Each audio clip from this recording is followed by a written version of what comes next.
Zach Prince leaves to join Troy Lessane's staff at New York Red Bulls. It means Eric Quill named the head coach. Former MLS midfielder with a lengthy career, much of which came in Dallas, including his first head coaching role, a champion and coach of the year at North Texas in League One, and then on June the 13th took over this championship side. Dev, he's got a lot of work out in front of him, but so far so good. In order to integrate this system together, you've got to find a key cog within the personnel, and he recognized right away that he had some quality talent. But I look at Justin Portillo. Is it better for me to have a brief comment on what he was going to say, or do we want to stay there longer? Okay, cool. Justin Portillo aligning back to front, blah, blah, blah, out of the way, break. All right. If Josh says, now let's go to Mike and Devin in San Diego, we probably don't want to run the open animation. So I'm just throwing that out at us. We should probably be aware that that's probably how this is going to go.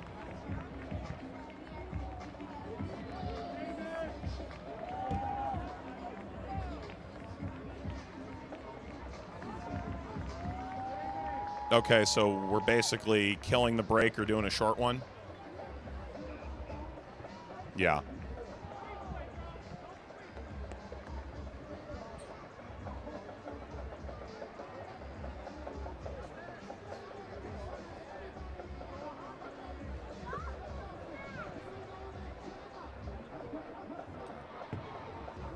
So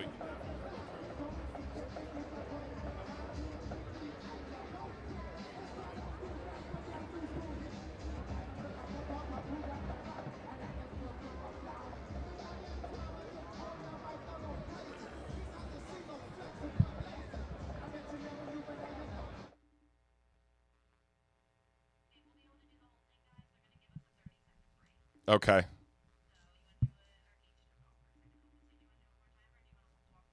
Nah, we'll do the thing.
Our doubleheader continues here in Sandy, San Diego. The USL Championship is on ESPN as San Diego Loyal welcome a hearty crowd to Torero Stadium to take on New Mexico United.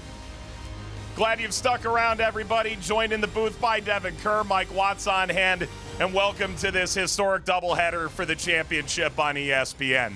Dev, these are two teams that have a ton on the line, which makes it all the more fun. Aspiration should not be questioned for either one of these squads, but they're looking for a little bit of form. Only one win in their last 6 between the two. San Diego's looking for a top 4 spot. They want that home playoff match. New Mexico just wants to get back above the playoff line. Dev, what we know about Loyal, they have no problem scoring. Evan Conway has been the leader of that group, though. Let's go ahead of the curve on why. They need the 9 spot. They need goals. There's no question about it, but it's about rotation too. But when you go to the singularity that is Evan Conway, he's got a bag of tricks for sure. Soft feet. Watch him as he moves down into the pocket, working off of each other, creating space for himself out in front of goal, 18 yards apart. But it's the misdirection as well. The back shoulder runs, how quick he is to occupy both center backs, but then explode into that space by his lonesome. Last but not least, that 6-foot prototypical number 9 striker frame. Brute force and vision to go it by his lonesome. He can do it all by himself. He can do it all in combination play, but that's exactly what Nate Miller wants. He wants to spread the wealth here. Evan Conway leads the way with 10 goals. He accounts for 26% overall, but there are 11 different goal scorers for this San Diego Loyal team. Extremely talented. Do not sleep on Adrian Perez out on that right-hand flank. Conversely, for New Mexico United, they're in a transition period. Zach Prince joins Troy Lessane's staff at New York Red Bulls. It means Eric Quill is named the head coach. A lengthy MLS career, much of which occurred in Dallas. He continued in Dallas as a coach, North Texas League One champion, coach of the year, and now his chance to lead an independent championship side, New Mexico United. So far, so good for him, Dev. This is going to take a little bit of time to fully integrate his ideology into this system, and yet they started 4-1-2. They're on a 3-game slide, but he feels like he's got a good core group of personnel. Namely, you want to pick out Justin Portillo, and the reason being not just his chances created, not just the goals and the assists. He is the glue for everything that is and will be New Mexico United into the future. The deep-lying 6. He applies pressure moving up top. He can play the 8. He does a little bit of everything for this team, but it's exactly the identity you're looking for with a player like Justin Portillo within the midfield and all the attacking talent in front of him. They want to be forward-facing, but it starts with Justin Portillo in the 6. These New Mexico fans hoping there will be playoff soccer in Albuquerque. They've got work to do. San Diego trying to ensure a home playoff game.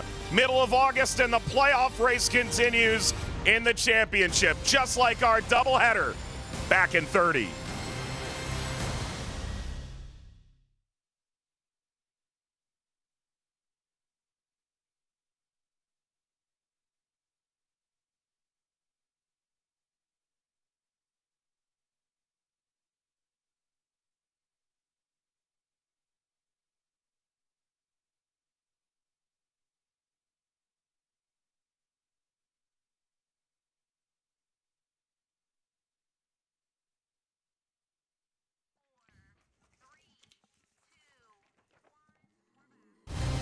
San Diego set to take on New Mexico United. Torero Stadium, the site. The championship is on ESPN. Let's take a look at the starting lineups here tonight.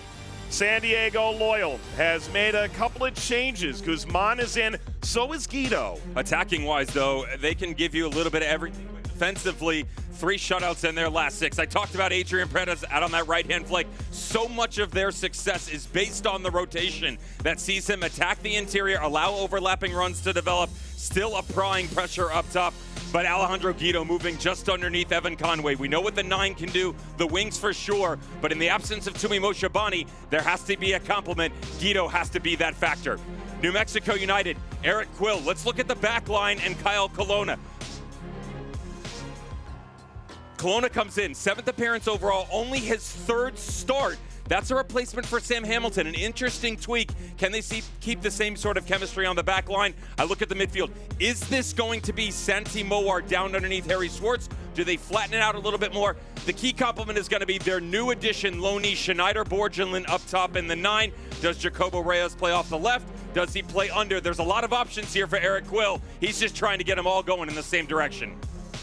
Eric Quill and New Mexico United hoping they can get Santi Moar flying again. Just 4 goal contributions in 1,200 minutes this year.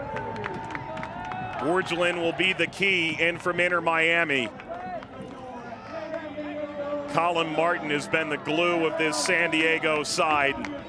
His 18th start of the season. San Diego is just outside the top 4. Underway here at Torero Stadium, the second of our doubleheader on ESPN2. New Mexico United away to San Diego Loyal.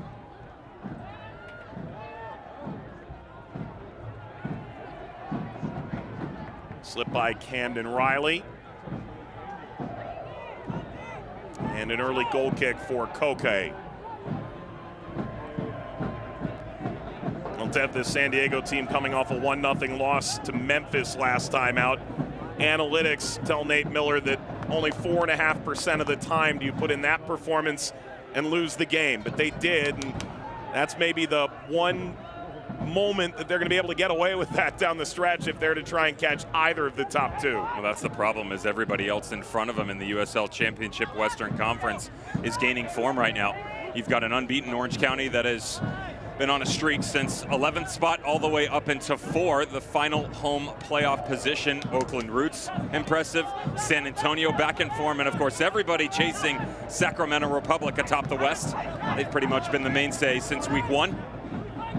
After that tremendous run to the Open Cup final last year, their league form this season just scintillating. Adams.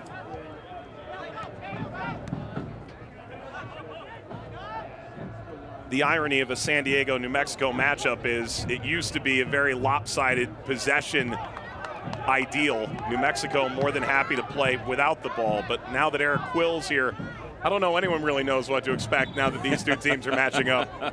I can promise you this. He wants it probably more than ever. And when you're matched up against the San Diego Loyal team, that's not necessarily the easiest argument to win. And, you know, I asked him about that. How do you feel about conceding some of that possession, being on the road and against a team that has to have it to find success? Ball given away, Conway, ball dropped off, and deflects away from Perez.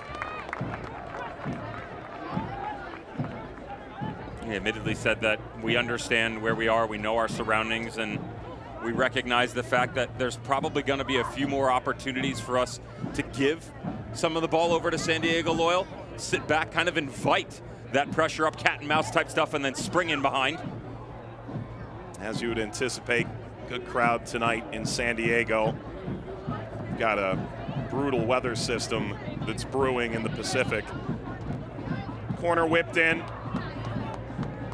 steered away. Net by Bodley. Forward now, Guzman. Out for a second San Diego corner. Portillo in position. Maybe the most underrated player in the championship. Never gets enough credit. Yeah, if you pay attention, you know. Yep. If you're really watching the movement from Justin Portillo in the midfield, you understand that he is the conductor to this entire orchestra. So you can look at the addition of Borgelin, the overlaps of guys like Josh Suggs and Santi Moar, but he is the key. The cross, leaping header, snap down and in! Adrian Perez, his 6th of the season in just the 4th minute.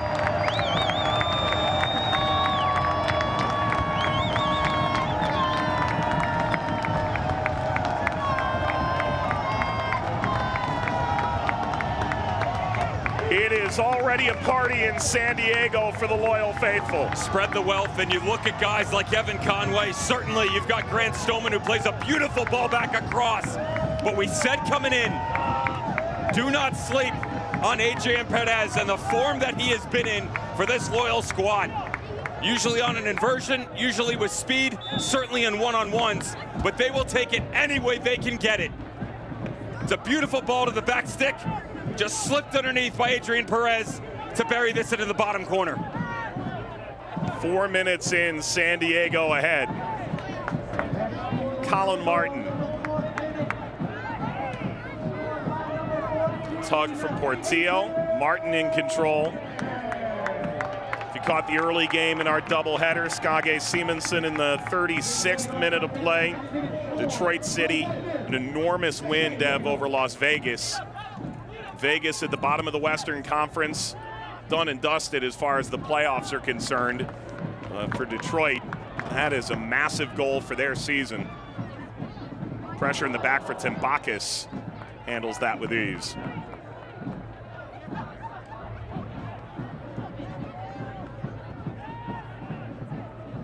Portillo, a heavy touch. That's really clever from Perez. Guido. Conway pressuring, and Timbakis drives it away. It's well handled by Reyes. Just his third appearance for New Mexico.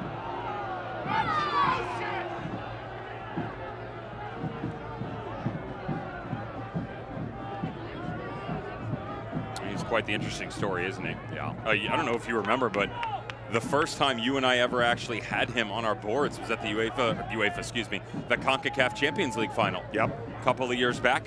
With Monterrey. Monterrey and Club America. Remember looking down and going, what is a first-year college student doing on the Monterrey roster? He's coming right out of his freshman year at Portland. 3 goals and 5 assists, but they liked what they saw from the Texas native. Put him on the first-team roster, and he's made a couple of appearances, but primarily operates with their reserve squad. Last year he played against Leon and Chivas. He's played in some consequential games. Big switch hit, Sergio Rivas. Have a chance to line this up. Touched over to Moar. Portillo.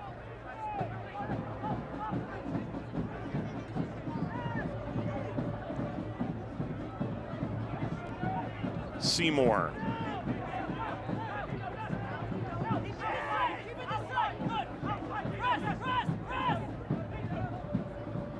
Pressure came from Guido. Bourgelin wins the free kick. Former Union Academy product who landed in Miami with their second team last year, the 4th leading scorer in Next Pro, got 10 games with Inter Miami and MLS this season. He's one of the casualties of the addition of all the world-class talent that Inter Miami have acquired. I'm sure people have probably heard the headlines there. If not, read a book. Certainly the internet. But look, he was the benefactor of a squad that was decimated by injury, form. Leo Campana unavailable, Joseph Martinez not up to snuff, and certainly took advantage. He's another one of those target prototypical guys, kind of like Evan Conway. Bit different of a profile. Portillo, an intriguing ball, header snap down, recovered by Swartz. Bouncing towards Seymour, bouncing blast. Go over the top, Bourgelin and out for another corner.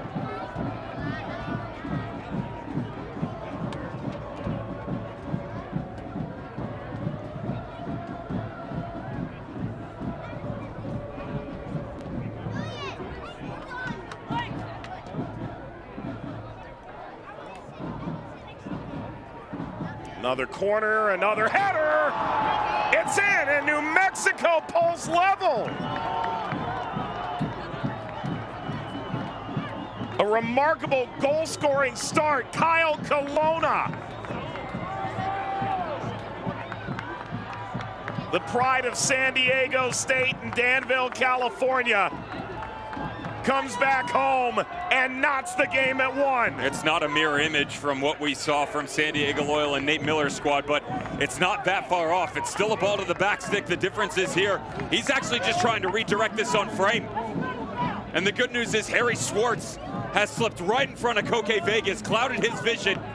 No touch to it. Vegas can't get over. Not enough rotation over that left-hand shoulder to get in quick enough. And a slight misdirection is the biggest benefactor here for New Mexico United to get it back to even. Great moment for Colonna, who arrived on trial and now has 2 goals in 7 appearances. And just the response that New Mexico was looking for. That's a foul from Moar. The back of Guzman.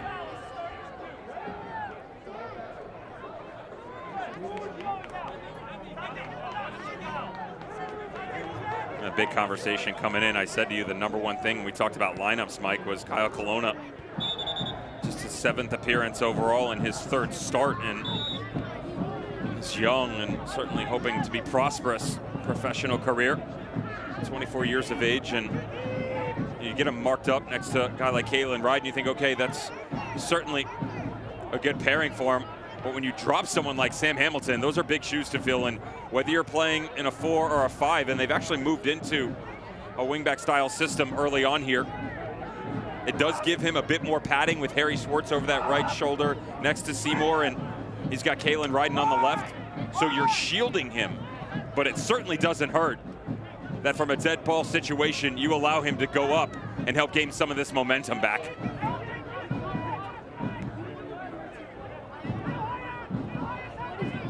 Grant Stoneman,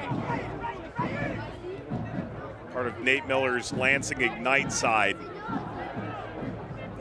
Folded after 1 season, landed on Landon Donovan's staff here in San Diego.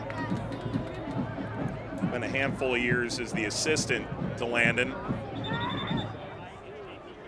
Took over as head coach at the beginning here of 2023. There's the towering Tim Bacchus.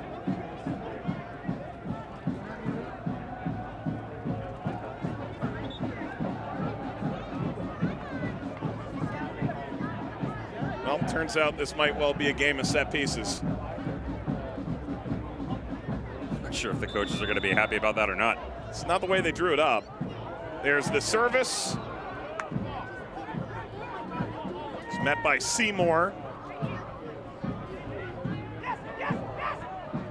Adams, Martin.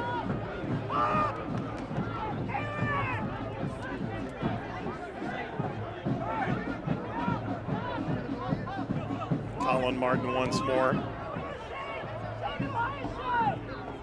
Just keep an eye on the overall defensive shape. An interesting little tweak here for Eric Quill, that although we see a New Mexico United team build out of a 3, get high with either one or both of their outside backs at times, they've really resorted into this flat 5-4-1 early on. They keep Santi Mowar just pinched in off the shoulder of Harry Schwartz, Reyes over Borgelin.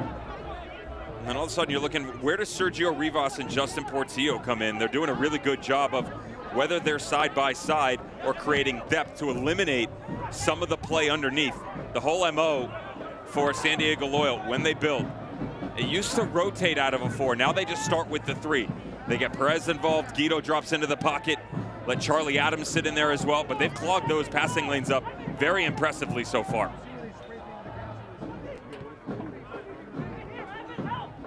Seymour, back from Portillo.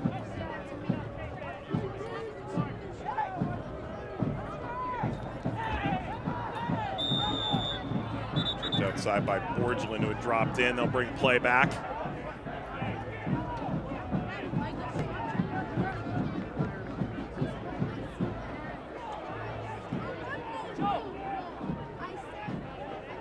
These new Pride and Joy kits that were released on August the 4th. 2 weeks old, all proceeds directly benefiting local San Diego LGBTQIA+ organizations.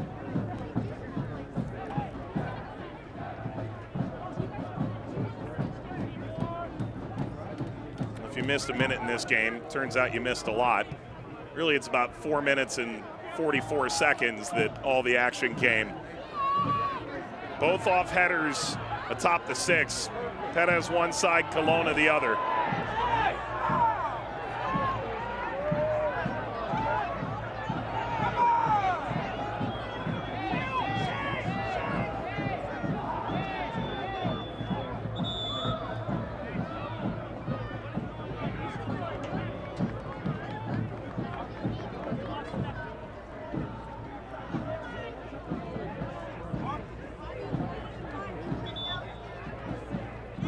Not lacking in physicality, no doubt about that.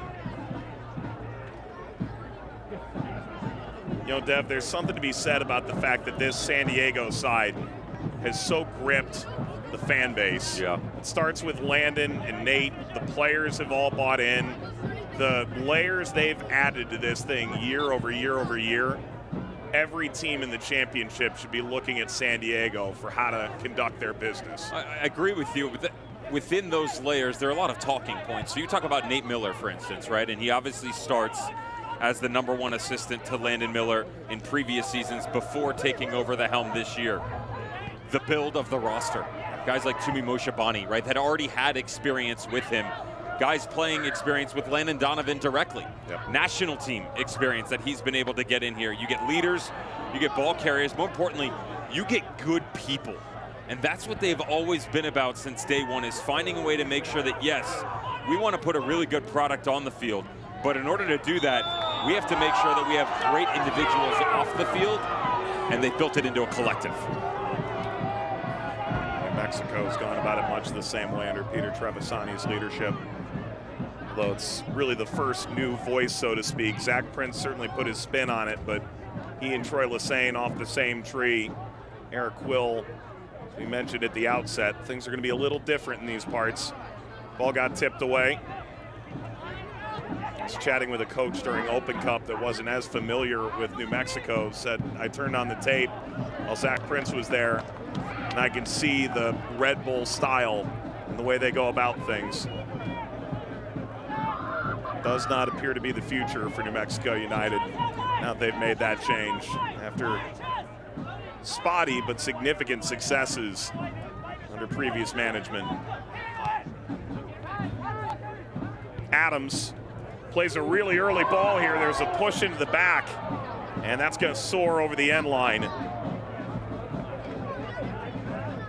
One of my favorite things about this midfield is when you get Charlie Adams out of those central locations, sort of drifts onto the left wing. It pushes the outside left midfielder, Blake Bodley, such a good two-way player that they picked up this year on a permanent, and just getting him into the advanced roles because A, attack-minded's beautiful coming off of him, and B, you allow someone, such a great ball striker like Charlie Adams, to provide that beautiful service up top. Martin denied by Tempakis. There's still work to be done. San Diego reloads. There's the cross. Adams! Tempakis! A remarkable save! But it's offside. It's probably still worth a look. Take a deep breath, young man. Wow. I don't care if this is offside or not. This is an incredible save by Alex Tempakis. The USL Championship, second all-time in saves and shutouts, and certainly the first one down to the bottom corner. You young goalkeepers at home, notice where the deflection is. Away from the danger area. The first one bottom to the right, the second one up and away to his left. It's great that he's able to get a touch on it. Even better that he moves it away from the other attackers. Portillo allows Rivas through. The attack is on here for New Mexico. Borgelin is available. The Bodley. Tackle from Moar came up short. San Diego into the attacking half. Briefly.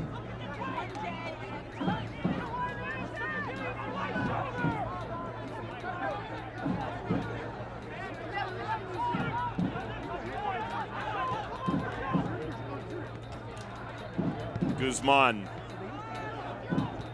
wide ball playing center back, just added here in recent weeks.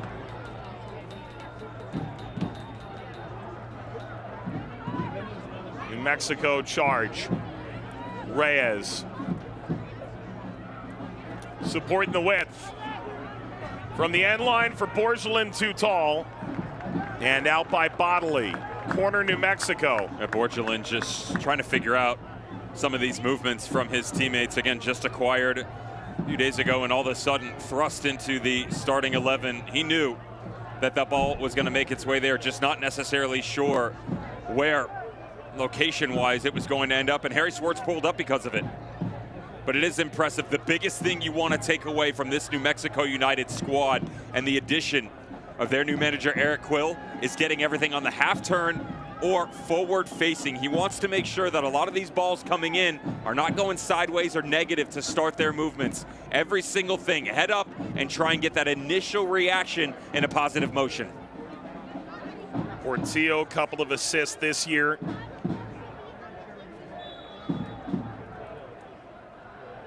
Won a title with Real Monarchs previously. Speared away. Got a second bite at the apple. Portillo dangerously. Bodily knockdown by Jacobo Reyes, the native Texan, the aforementioned experience at Rayados.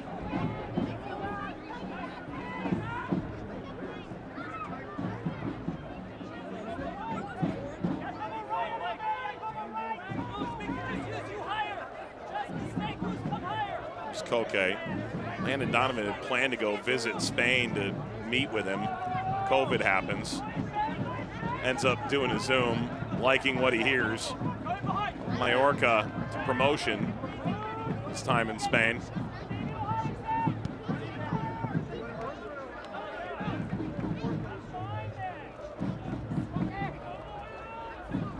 Got the young U.S. goalkeeper Duran Ferri behind him as well. May well have a tall ceiling in the future. Guido plays the return ball through. Crowd's not going to care for that. Looked like that had run all the way through.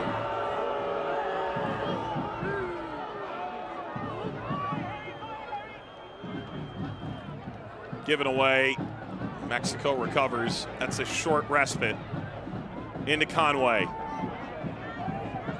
Bodily bouncing over the 6. Rivas got up. Conway settles. Conway! Perez gets a piece of that. Who knows? Did not score a single goal with DC United the last 2 years. He's got 6 this season. Corona was in there too. He's been in quite some form, and it's not just the goals, the assists, nothing there. That's excellent defending by the youngster and Kyle Colonna. Just underneath Kalen Ryden, and told you he's a marksman. Evan Conway, a little bit further than he'd like. But for him to drop that shoulder when you're already moving to your right and you're coming over with your left, your natural momentum, Mike, is gonna carry it across your body. So you have to try and find a way to delay on your left foot when you're gonna hit it, to catch it square across the top, put a little bit of English on the ball. I mean, you hit that 9 times out of 10, he's gonna put it right where it ended up. One of the most difficult ones to hit. Well, the way he's played this year, do you blame him for trying? No, he probably would have hit it from the parking lot. I'd stand there and hit it into the parking lot. He'd hit it from the parking lot and put it in the goal. Funny how that works as you continue to age. Well, you go the opposite direction. See New Mexico's record on the season, below the playoff line at present. They can inch right up to the cusp of the playoffs tonight. Top 8 will go in each conference.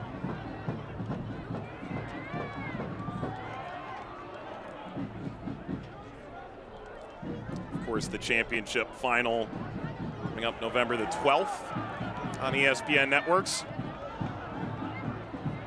Borgelin got about 3 cracks to try and control that. Colin Martin will settle. Speaking of those playoffs, we were talking to Nate Miller. He goes, you look at the 7 seed right now, and you're talking about Phoenix Rising. And even though they've just moved Kevin Lambert to Real Salt Lake for a transfer fee, through to Borgelin, chips it back. Portillo inside, ball deflects. That's a clean tackle on Jacobo Reyes. San Diego carry out. And they've moved quickly into the attacking half. Guido and Conway nearby. A good intervention by Josh Suggs.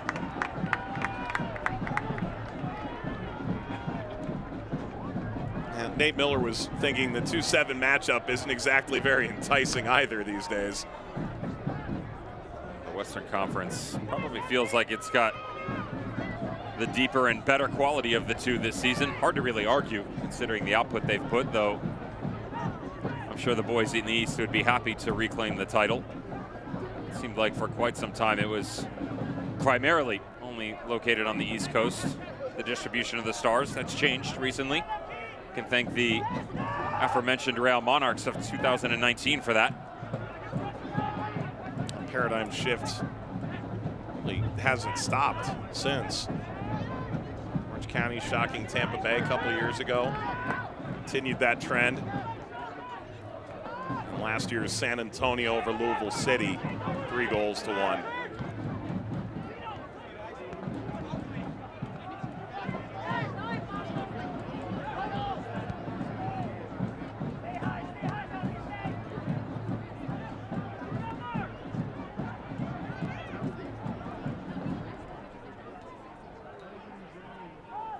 Martin.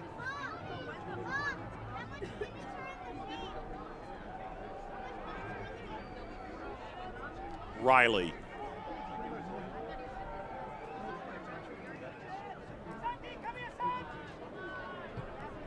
Big, expansive shape from San Diego.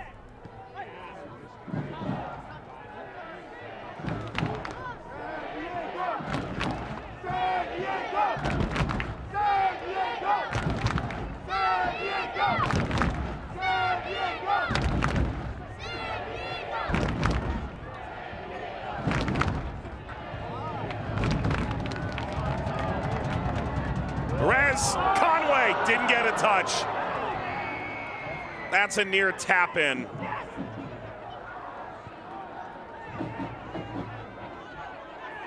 Oh. Not come with a card? Certainly should. Portillo's back up. He's got a good argument for it. It's a beautiful turn by Justin Portillo. He's so clever the way he shapes his body with this. Watch him turn quickly on the tail end of it. Of course, it does come after Evan Conway, who, how does he miss this one? It does take an awkward little bounce up off the deck. Just in front of him right there. Look at that, top of the 6. Thank the sprinkler. I mean, that has glory written all over it. He knows it too. He can't believe this nasty little spill that ball took. Thought lucky number 11 was easily heading into the back of the net. And instead, Guido's forced to have a little bit of a tactical against Justin Portillo. Yellow card number 6 of the season for Guido. Out of modern day high school, spent a lengthy spell, about 7 years at Tijuana. There was a brief teammate of Carlos Guzman back in 2015. Not sure how much the two kept in touch for 8 years, but here they are again. Life's funny that way. Santi Moar. Moar early. Actually lined up pretty well for Borgelin. Does run out.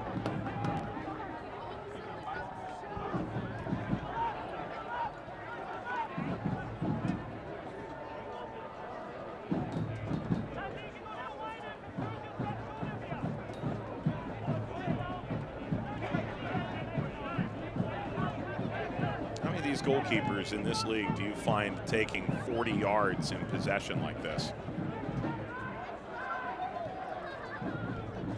Keeper wars after the fact, for sure. In possession, it's a different story. It is impressive the risk that they take with him, but he is quite comfortable on the ball. Koke Vegas. Advantage played, run its course. Continues for New Mexico through Harry Swartz.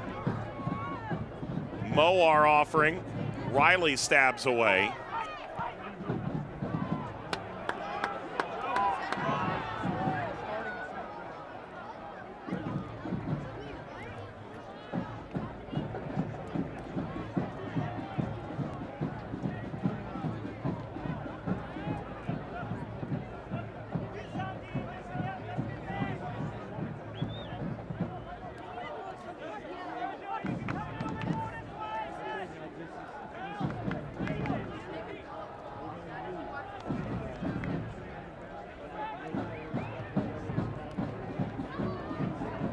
Conway, Adams, Bodley,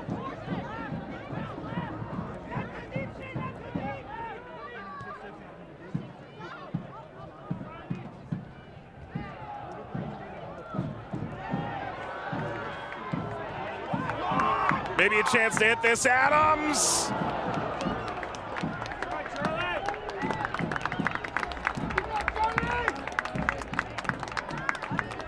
certainly know that Charlie Adams, when he fancies himself, can pretty much hit it anywhere around the park.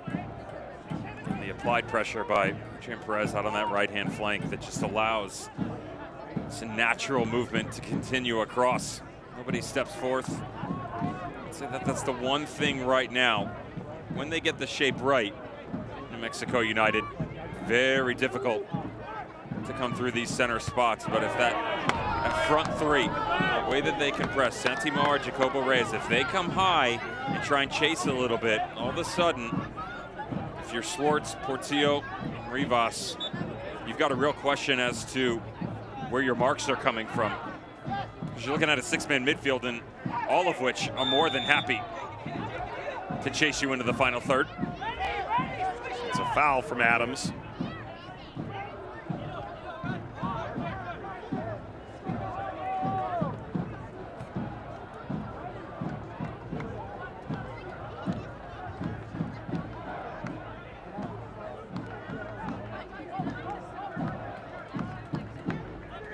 Seymour. Rivas roam a bit. Adams. Bodley. Alejandro Guido, a genuine MVP candidate a few years ago. Played that early, saw Conway. Instead, into the stratosphere from Joe Corona, the two-time Liga MX title winner, two-time Gold Cup champion with the U.S. national team. They get a little lucky here too, because this is very similar to what we saw against San Antonio FC. Eric Quill talked about it. Feels like in his 10-game tenure so far, they've really only been broken down once, and that was against Orange County. Every other time, it's mistakes by themselves. They did it against San Antonio. The clearance to the top of the 18. Rita Zuhir steps through, volley into the top corner. Little things when you feel off rhythm within a match get in the way of your decision making. So that natural move where ball comes across, you clear it to the far side, or you redirect it right where you came from. The decision making escapes you, and you put your team in a real bad spot. Dev, to what extent does the change in philosophy for New Mexico midseason, we're going to keep the ball, we're going to be more effective building out, cloud your judgment as you try and figure out new roles and responsibilities that can lead to those soft goals? That's one of those moments where you feel like everything has to be one way, right? When a coach preaches to you, guys, we want to go this direction. Now, it doesn't have to be a million miles an hour, but we feel like every single ball in, if it's a 5-yard ball coming off the back line, it's a 50-51 on a ball being swung in against the opposition, you feel like you have to be positive. That was a situation where you didn't need to be. What you needed to be was smart. Collect your thoughts, retain possession, and then start to make that step. That's where over time, not a 10-game span, but you're looking 15, 20, 30 games in, that natural progression is seamless in nature. You won't see balls like that. Guzman denied by Seymour.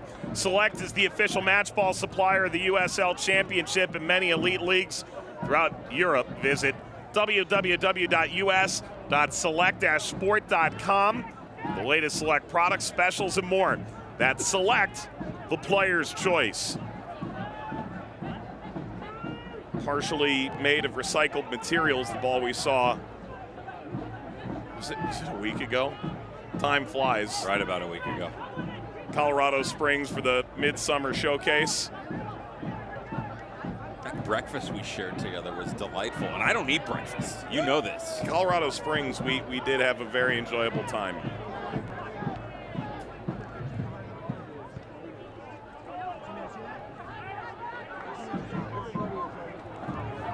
When they bring the skillet out and say you can't touch it because it's too hot, but you can definitely eat it.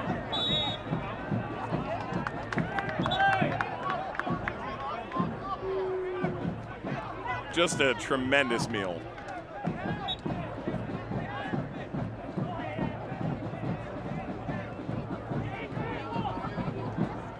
"35th minute in San Diego." This was the inaugural home of San Diego Wave as well, the NWSL side. San Diego hosting a Gold Cup semifinal this year at nearby Snapdragon Stadium.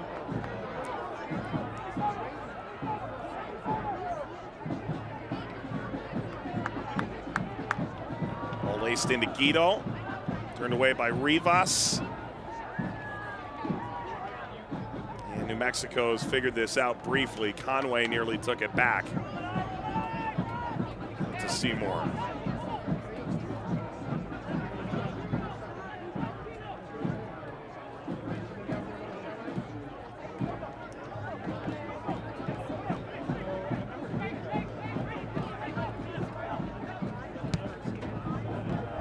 Borgelin, Swartz, some really delightful attacking play in his time in Hartford as well. Portillo,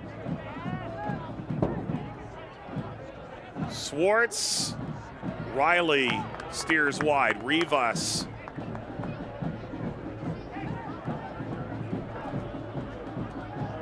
Bouncing inward, Moar, back through Reyes, Seymour. Well-structured San Diego defensively at the moment.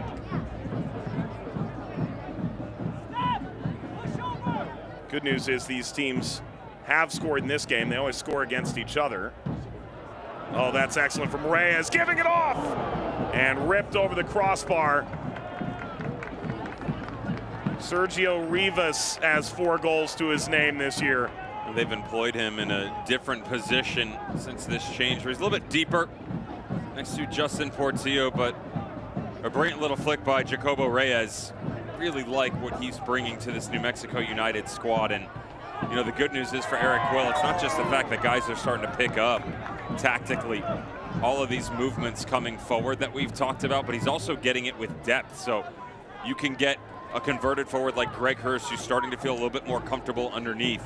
Certainly Amanda Moreno, who has been involved in that conversation, available off the bench tonight. Daniel Bruce, another one who, well, he's at 5 of the last 6 games, starting in the number 9 spot.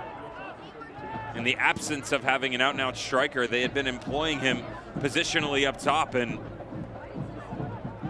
certainly out of position compared to where he's normally asked to play for this team, and yet still they're finding success with him. There's Tambakis, a real one, out to grab it. I mean, 109 games and only 10 goals. Bruce very rarely in that number 9 role at the professional level. At 18 within 63 for the UNC Charlotte 49ers back in college. All conference gave you an idea that not only from the wing, but he could bounce up top onto the front line. So that's where some of that comes in. And where I was getting at is we go from Reyes to the players, and the depth is just the versatility of options. It's not just being predictable of, we're gonna stick you on the left wing, Senti Moar. Josh Suggs, you play on the left. They're letting guys go back and forth, even within this game. Moar started on the right, he's over on the left now. Reyes operating underneath and over to the right. And more options now starting to matriculate the other direction for New Mexico United.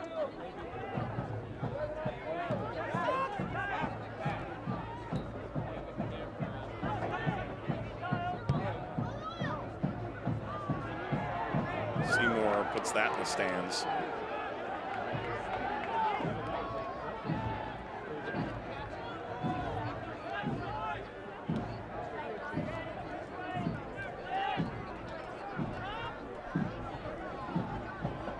Okay, last year San Diego finished 2nd in the Western Conference.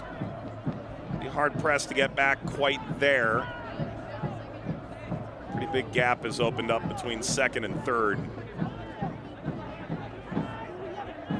Want to secure as many games at Torero Stadium as they can.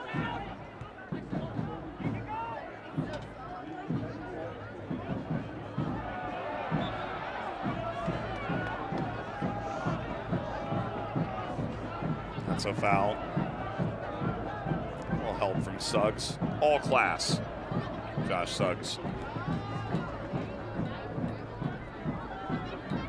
Don't miss a minute of the action in 2023, whether your club's on the road or at home. Catch nearly every second of USL Championship action on ESPN+. It's your home for the USL Championship and League One, La Liga, Bundesliga, UFC, and more. Sign up today, plus.espn.com.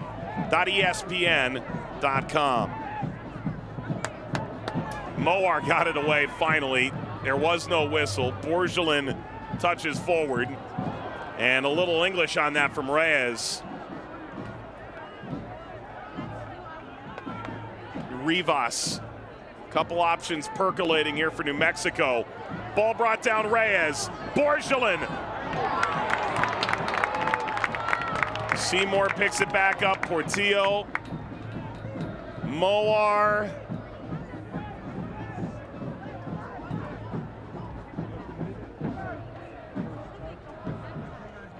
Portillo. Riley. Corona.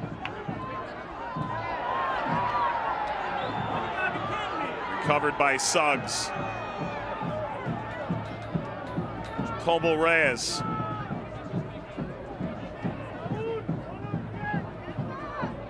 Moar.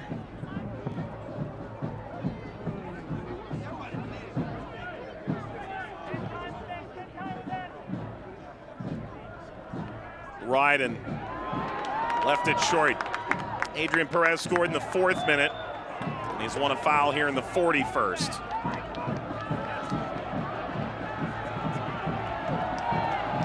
Yellow card for the tackle on Rivas. Again, beautiful little build by New Mexico United. Love this interchange. Josh Suggs high, Reyes high. Watch as he just tucks down underneath, and now's your touch. Not too bad. Again, positionally, this is where Schneider Borgelin, as the reps come, he's going to recognize the fact that that run's got to be oncoming. He had gotten such an advanced position that he had to turn, reset himself to try and get onto this ball, where if he judges it more appropriately, he's entering the box to pick that up from Jacobo Reyes. Rivas, by the way, 2nd book tonight. Guido as well here in the 1st half.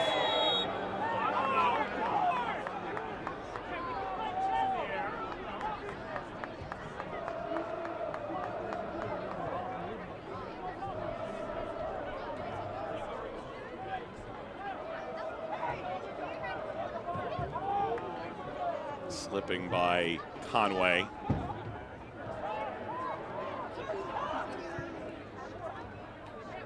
Rivas.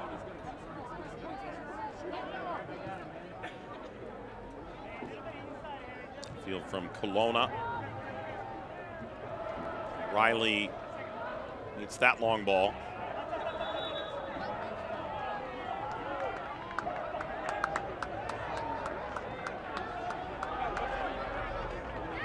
Mexico coming off a 3-0 loss at the hands of San Antonio.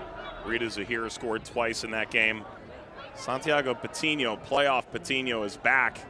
Very much in form. Scored in that game, scored again against RGV on Wednesday night.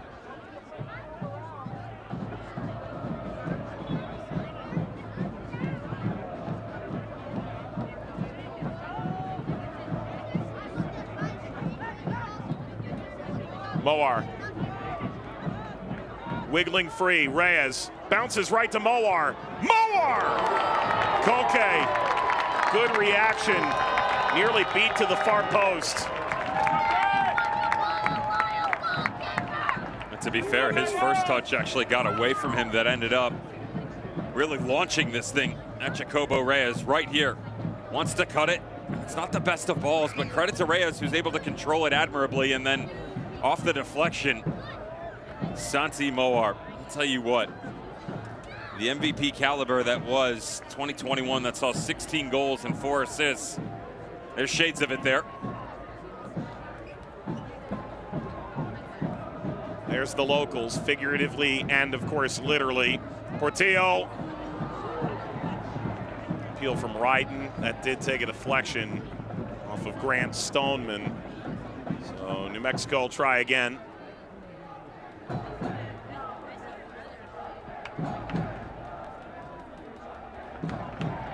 Ryden, former first team All-League. Part of that Real Monarch champion team of 2019. Mexico did a good job picking a few of those guys off after that campaign. They've kept a large core of players year over year.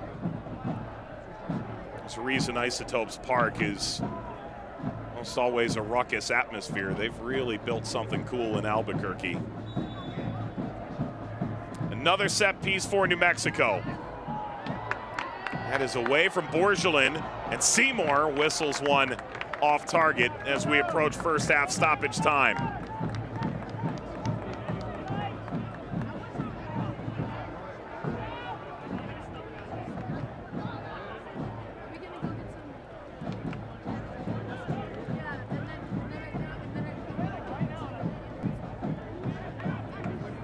Stoneman seeking through midfield. One added minute. San Diego looking for the advantage. The sun finally peeks through here in Southern California. Riley rolls it wide. It's an area, though, that San Diego loyal Nate Miller would like to get more out of on that right-hand side. Adrian Perez is, well, he scored the opening goal in the 4th minute. He's having to come really deep defensively with the numbers coming forward, and so that leaves Joe Corona out on the press, some of the space just on the inside being exposed, and New Mexico United have done a really good job of retaining possession and starting to step through that. Again, the combination play that you're gonna get over time in repetitions with Borgelin and Jacobo Reyes and Santi Moar, supreme talents, they just haven't been on the pitch enough together, and that's showing when they move into the final 20, 25 yards. But both have done well from set-piece opportunities to capitalize. New Mexico responds in the 9th minute from Kyle Colonna. Adrian Perez in the 4th minute of play. A brief lead for San Diego, but just 4 minutes and 44 seconds give United time to pull level. We'll show you highlights of our earlier game, Detroit City knocking off Las Vegas. We'll show you how.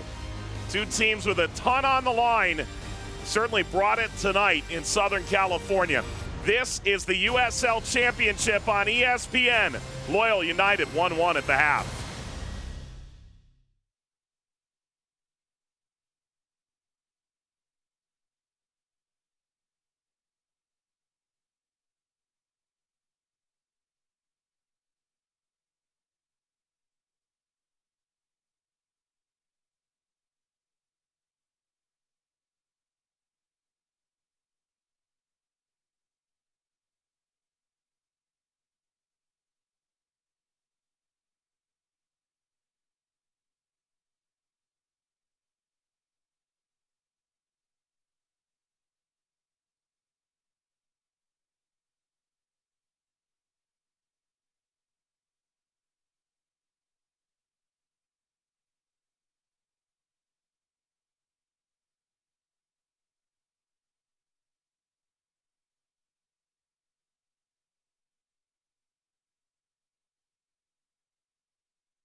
You're looking live at a postcard of San Diego, California.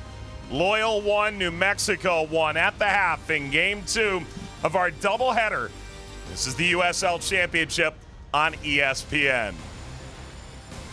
Come on into the booth, everybody. That's Devin Kerr, Mike Watts on hand as well. This is middle of August, but it feels like we're already in the thick of the playoff hunt, Dev. A lot of huge matchups this weekend with major implications. But everybody's still chasing in the Western Conference. The champions from last year, San Antonio and Sacramento Republic, who have been right there at the top of it. Las Vegas out, but Detroit felt like they still got a little bit something left in the tank, don't they? Yeah, certainly so. Take a look at the Western Conference. Las Vegas, it looks like 8th place is way out. But Phoenix, RGV, New Mexico, all hanging within 3 points right now for that 8th and final playoff position. All the while in the Eastern Conference, this Detroit City side is just trying to hang around. And Las Vegas comes to Hamtramck. This is, well, points that Detroit City simply had to have. Take a look at the highlights of when playing it out of the back goes wrong. Yeah, they was the fortress last year, Hamtramck and Keyworth was, and it's just not the same defensively. Still pretty good, but they lost a lot of pieces in the offseason. Well, you're not going to need that much quality when it's pretty poor coming out of the back for Las Vegas Lights. Still really good vision to find the trailing run of Skage Simonson on the back post.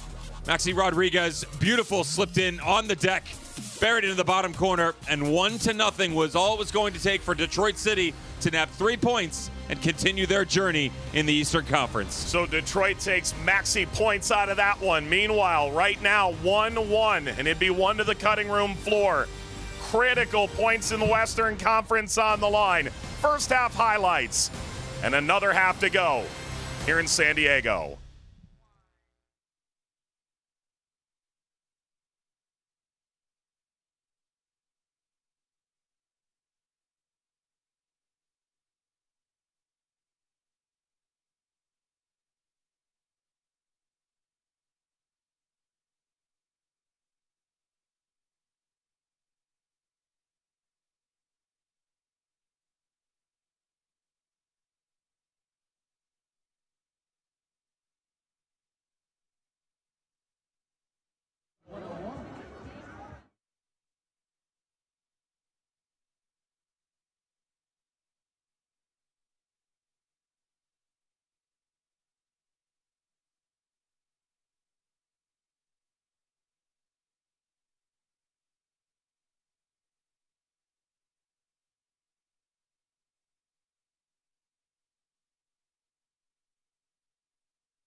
Welcome back to the USL Championship on ESPN. It is a gorgeous night here in San Diego.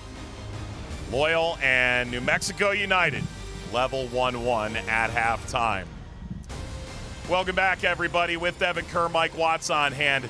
Dev, as far as this matchup was going to go, it's have it your way. You could have chosen a possession matchup. You could have chosen a counter-attacking matchup. What do we got? We got two set pieces, probably two frustrated coaches, but also some really good football in the first half, which certainly started from San Diego Loyal and how impressive they were in possession. But it does come down to the crucial set piece opportunity inside 5 minutes that got everything going. So let's take you back to it. 4 minutes in, it's going to be a beautiful ball served to the back post. Now, what's interesting about this, I didn't pick it up till after the fact. Certainly, the beautiful rise by the center back, Grant Stoneman, but look who he's matched up against. The first-year pro, Kyle Colonna, can't get his momentum out there. The physical side comes out, but sins atoned just 5 minutes later. Ball just outside the top of the six. He's just trying to put this on frame, put it into the danger area and make something happen. It certainly does, and it's back to 1-1. Now, San Diego Loyal, they started to compose themselves. This is all about possession. They want to move the ball side to side. Pound it if you can.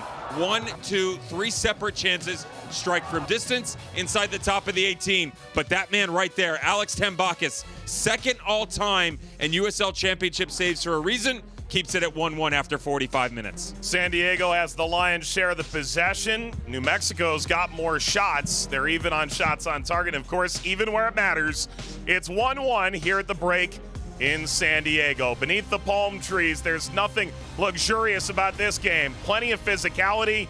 Two teams desperately after the 3 points. The second half is coming up. This is the USL Championship on ESPN.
Big chance! It's in!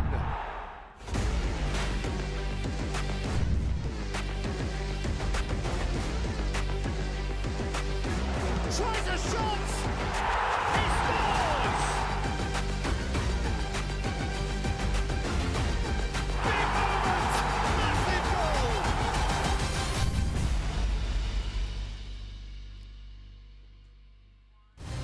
How amazing does that look? Konami's eFootball free to play on PlayStation, Xbox, or on mobile. It's year 2 with your favorite USL Championship teams in the game. And now they've partnered with Rival in the USL on an upcoming eFootball tournament series set to launch a new USL gaming community, creating tournaments, boosting engagements. Dev, which team would you play with? I know you just had a third child, so you won't be playing any eFootball, I think, for at least a few months. No games for me. When you get past that, who would you play with? Can I go with a historic team, or am I going with the here and now? Here and now. Goodness. Rhode Island. Okay. See what I did there? Could be historic. A future team. Well done. Then you and I, Rhode Island versus NCFC. It'll be great. Second half underway here in scenic San Diego. It's 1-1 between Loyal and New Mexico United.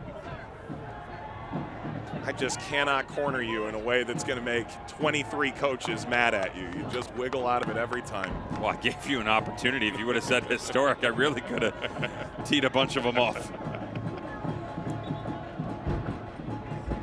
Torero Stadium here in San Diego. Really, this Loyal team reminded Southern California just how desperately they desired professional soccer back here in this market. Wave came in and certainly did that, make waves. Under Casey Stoney, Alex Morgan at the helm of that team. While here, Landon Donovan putting down roots in San Diego.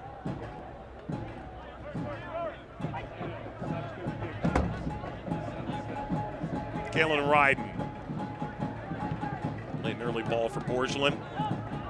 What do you make out of the use of Schneider Borgelin in that first half? I imagine as a striker, it's both the easiest position to maybe come into a new team and try and make an impact, but also the most difficult to connect with those around you. Well, you would think that because it's on the attacking side, you're given the most leeway, but that's not the case whatsoever. And certainly not sitting at a 1-1 game when you're in a playoff race where opportunities were there for him.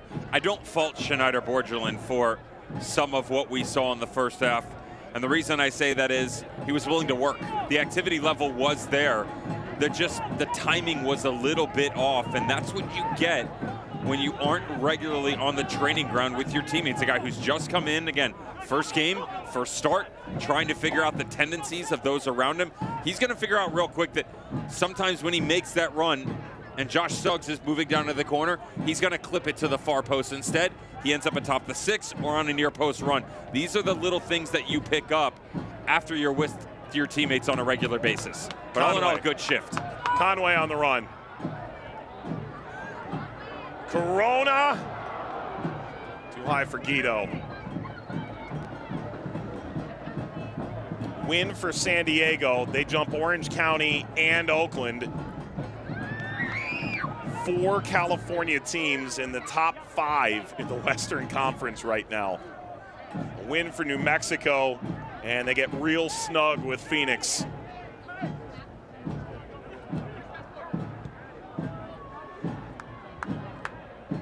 Guido. Phoenix holding that 8th and final playoff position in the Western Conference at present.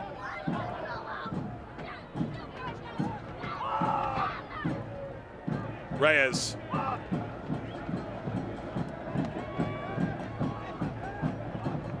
Portillo wasn't looking for it.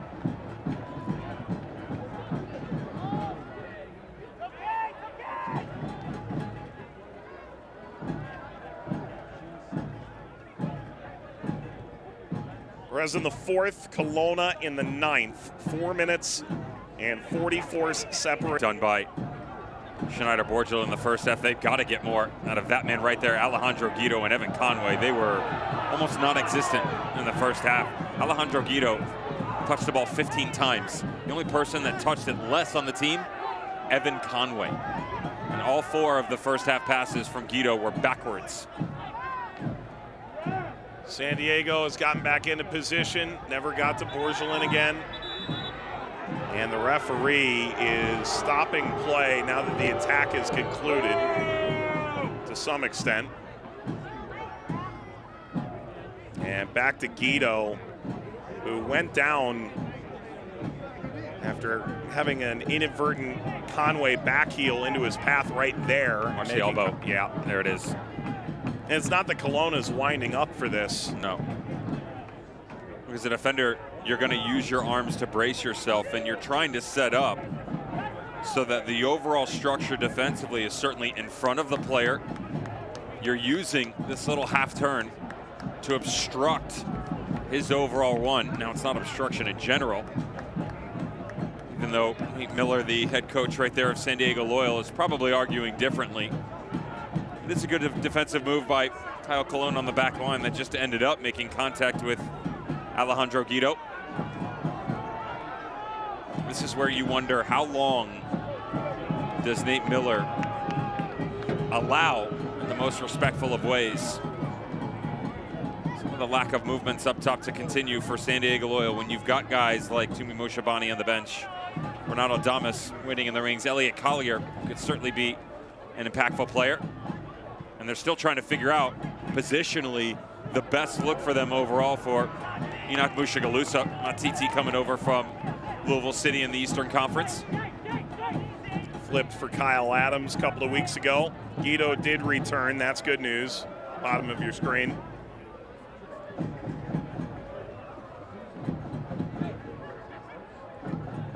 You talk with Nate Miller, and it's an embarrassment of riches for sure when everybody's playing at their absolute best, when everyone knows their role. At this stage, trying to figure out just the right buttons to push. New Mexico into the final third. Ball rolled across. Borgelin! Kick save. It was right at Tembakis. Like that Koke. And down goes Rivas.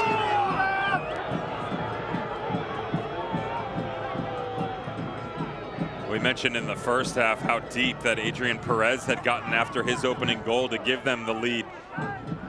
And he was stuck defensively with so much responsibility. Well, at the start of the second half, same argument for Blake Bodley on the left. It is a good recovery, but credit to Harry Swartz on that little hesitation.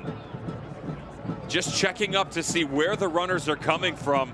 That's the better run from Schneider Borgelin. It's a really difficult take too, because he's got 2 players in front of him. The ball's on the deck.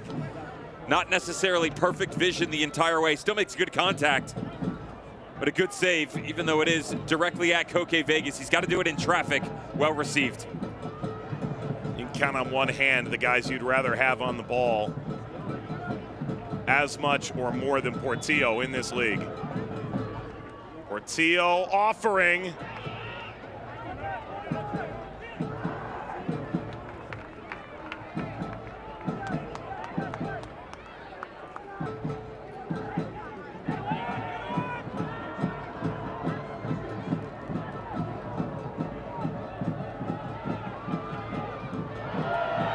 Fifth meeting between these teams. Draw, draw, draw, draw.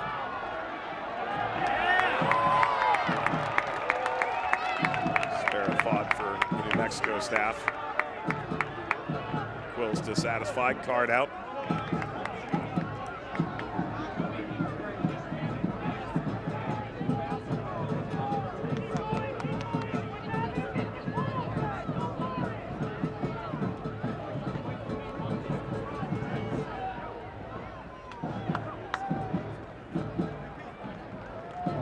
Quill is watching this game.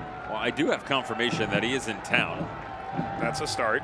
Yeah, but the problem is New Mexico's entire team is going to be stuck in town. Yeah, they've unfortunately run into that weather system that so many locals have as well in Southern California and the western portion of the United States. And well wishes, but they'll be spending the night and quite possibly the length of tomorrow before getting back to New Mexico. And there is the change. I'm not surprised that it happened. Just talked about how long he was going to let this go, and you wonder how much of the connection that was acquired between Kyle Colonna and Alejandro Guido and maybe forced the hand of Nate Miller, precautionary.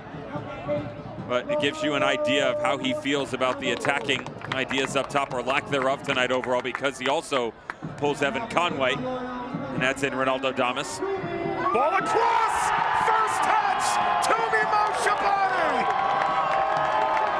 Moshabani hammers it home, San Diego ahead.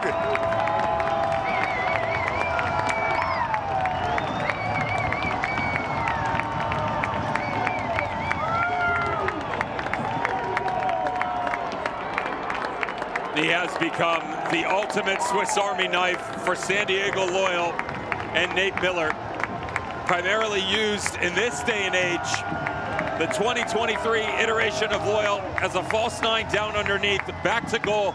Just watch him skirt the top of the 18. That slowed run right there, perfection. This is an incredible run by Toumi Moshabani. Notice he doesn't obstruct the overall move by Damas on the back post. He leaves enough space for Perez over the left shoulder. But he recognizes the fact that the ball comes all the way to the byline. This is the timing that you're looking for. That is the look of a squad that has repetition over and over ingrained into them, into the back of the net, and into the lead for San Diego Loyal. How's that for an entrance into the game? 55th minute. San Diego pulls in front.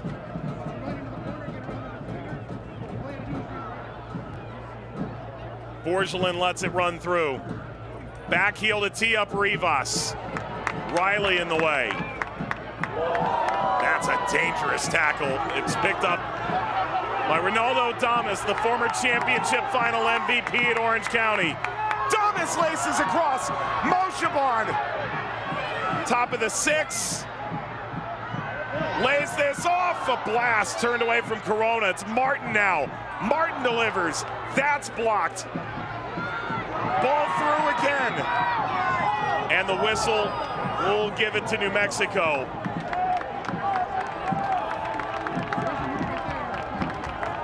They take the sting out of it right now if you're Eric Will and New Mexico United. Kalen Ryden a bit too adventurous, and that's one of those ones where if you're gonna go, you better get it right, and instead, there's just so much greenery to step into.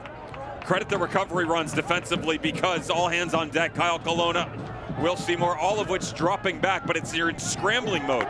You're trying to find a way to regain your overall shape, but the onslaught of players coming forward for Loyal, beyond impressive.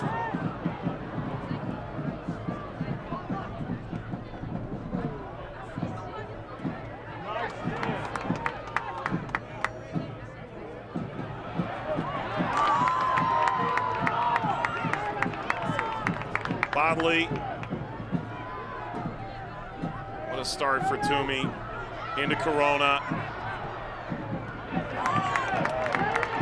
Riley.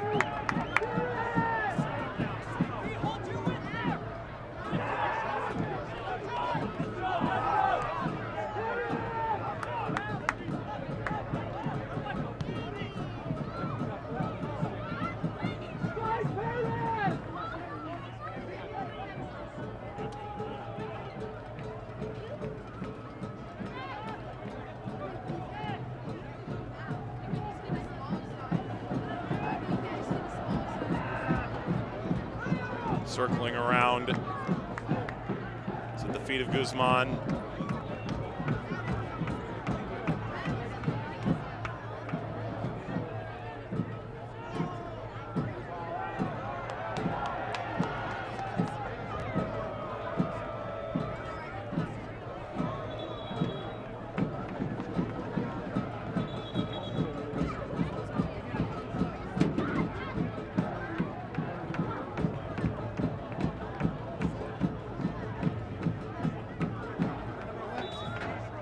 Fourth of the season. That's the funny part, tied fourth on the team. Everybody's involved. There's a couple of teams where you've got the guy and everybody else. And on this team, everybody's tied fourth. Yeah. But honestly, like, that's how impressive it is, because you look through it, and most teams are looking for a target 9, right? So let's go get a 9. Kyle Vassell last year and all the goals that he was able to produce. He takes off. They did lose a ton in terms of firepower for this team. Not just in the 9 spot. Jack Blake goes to Indy 11. Andrew Carlton, that experiment failed. Calvin Faudrey went to San Diego State, now drafted into MLS. Boxall on the back line. Jack Metcalf at the wingback spot. I mean, that right there is half your starting 11. And yet, you're still looking at a team vying for a top 4 spot in the Western Conference. It's scouting. It's the argument that we said early on about going to get good people. And it's also guys that are willing not only to bring their talent here, but to buy into a system that you got to play. That you got to be off the ball. You got to be working constantly. There's a ton of rotation. They're not just asking you, if you're Colin Martin, to stand there in the 6 and ping balls back and forth. If you're a 9, a 7, or 11, you do a lot more work than the standard linear stuff that you could be used to in other systems. And that's not knocking other programs. That's just what they ask of you here and now. Shabani on the run. There he goes. Is it Toomey time again? Suggs ensures not yet, at least.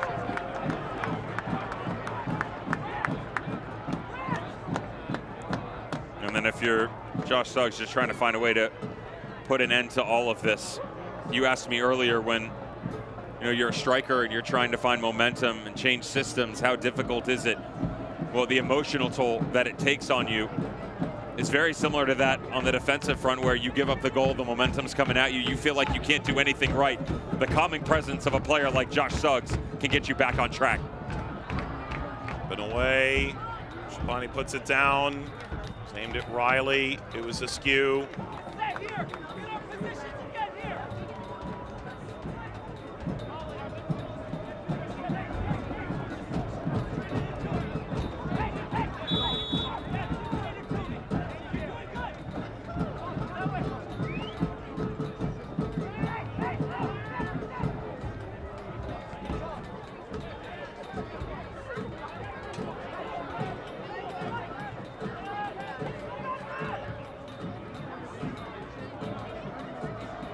And for Damas, Eric Quill was clear talking to you this week.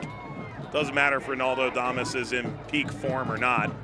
He's going to snap out of it and ruin somebody's night in short order. He's just hoping he's not on the end of that argument, is he? Yeah, 8 in black tonight for San Diego. Just 23 years of age, the Haitian international who previously employed his trade underneath the former head coach Eric Quill of then North Texas in USL League One. The beautiful season that was 2019 that saw him have 16 goals and 4 assists in 20 appearances. Won a title with Orange County. Added another 14 goals to his name before taking off to Sweden and GIF Sundsvall. Only 5 goals this year. It's just everything seems a bit off, right? It's they play a little bit differently. They brought him in. Those relationships that we talk about, where sometimes, Mike, you step onto a field with a player having never experienced them before, and they're like a long-lost brother. You just pick up like that. There's other times where you got work. You got to stay before, after training, find a way to make sure that all these sequences that you go through, the cone drills, the overlaps, the movements together, are not just within a 90-minute or 120 training session. It's got to be much more than that. Damas goes barrel rolling by Tambakis. For what it's worth, Damas, not the most famous, the players for that North Texas team. Sure, Arturo Rodriguez came out of there too, has gone on to a nice professional career at a young age. But Ricardo Pepi started with that North Texas team in 2019 when nobody knew who he was. Rivas got held up. Moar. You called that final, didn't you? Called the final. Remember those guys like it was yesterday. Eric Quill already, he was very quick to say, I knew who he was. I knew the talent. I saw it. Now, whether he knew he was going to become a full U.S. international, who knows? But you got to give him credit, because not just the names you mentioned. Reggie Cannon, another one coming out of that Dallas program. Jesus Ferreira, a guy that experienced it. His younger brother, by the way, is quite the baller at the academy level. And if he can just bring a sprinkling of that fairy dust with him to New Mexico with the Somos Unidos Foundation and all the work they do. Ball forward for Corona. Whips this through. Nobody home. Tambakis drives it away. In a perfect world, New Mexico, their fan base has taken a lead in this as well. Have ambitions of springing an academy New Mexico can be proud of.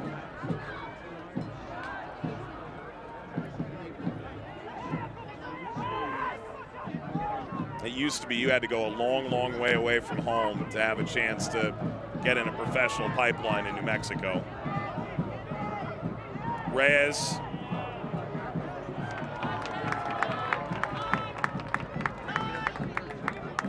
I imagine right now Eric Quill, 10 games into his tenure, a little focused on getting the first team's tactics down.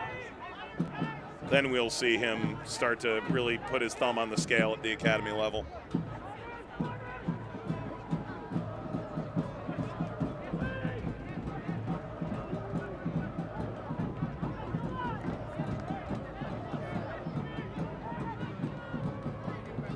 Ball floated through. Reyes got a piece. Koke Vegas got it all. And Jacobo Reyes just caught him between two minds here. He wasn't sure if he wanted to try and attack this ball and bring it off his chest or if he was going to slow down and try and regain possession. It is a beautiful look by Sergio Rivas on the dig up over the top. And the subs that we're hearing coming from the sideline for New Mexico United is going to see the addition of Sam Hamilton and Armando Moreno into the mix. Armando Moreno, by the way, could single-handedly take this game over and more importantly can provide some support underneath Borgelin and Jacobo Reyes.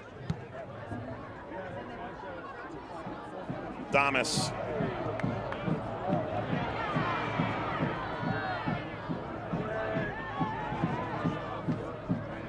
Damas, a one-man press. Shabani's jumped into it too. Header from Borgelin down to Reyes. The line's 1v1. Reyes, angle tightening. Ball running.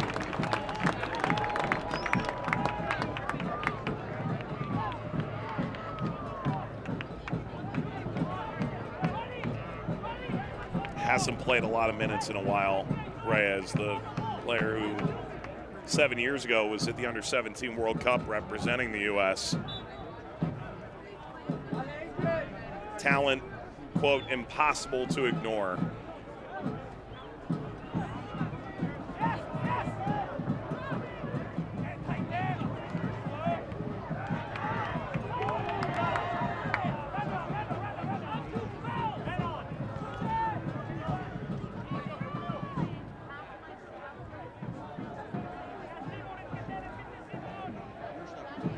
Look at how much space is in between Sergio Rivas, Justin Portillo, and the players on the front line. 15, 20 yards. In the first half, very, very different look. I'd say that the possession, they were finding a decent amount of success working through.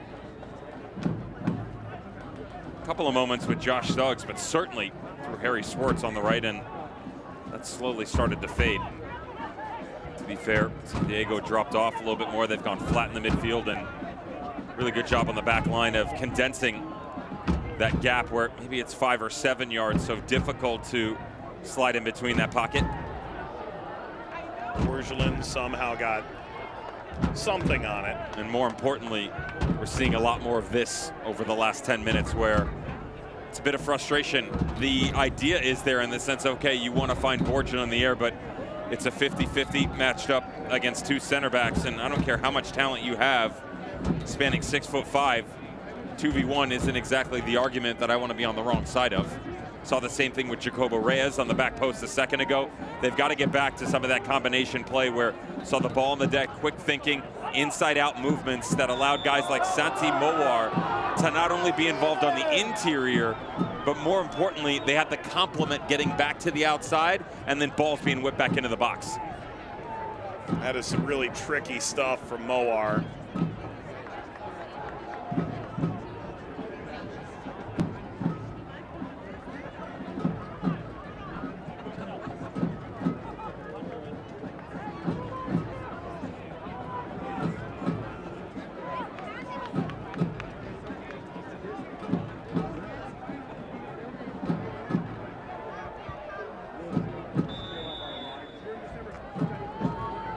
He won the free kick.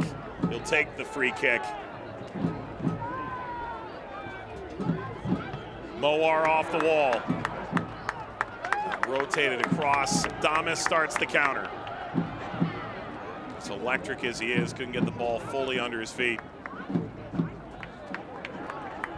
70th minute now in San Diego. This scoreline holds San Diego, based on the other results around the league, who moved to third in the Western Conference, grabbing the lead with their 9th goal from a substitute this season, most in the league. New Mexico's bringing on their trump card. Armando Moreno off the bench. Reyes, who appeared a little gassed about 5 minutes ago, is done.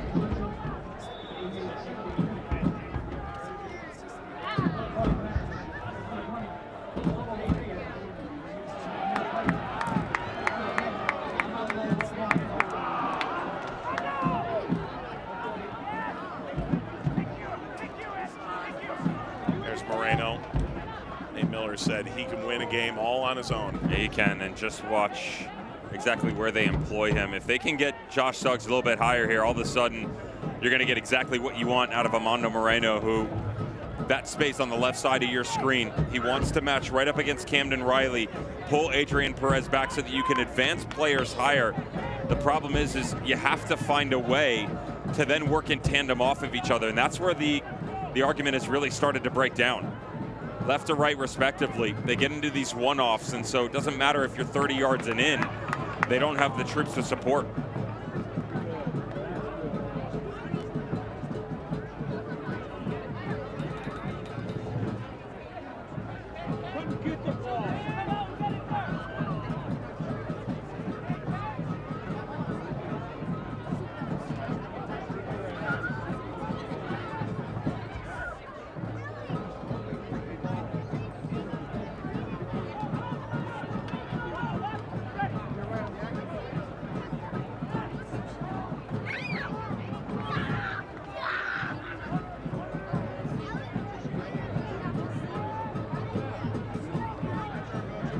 Measured from San Diego right now.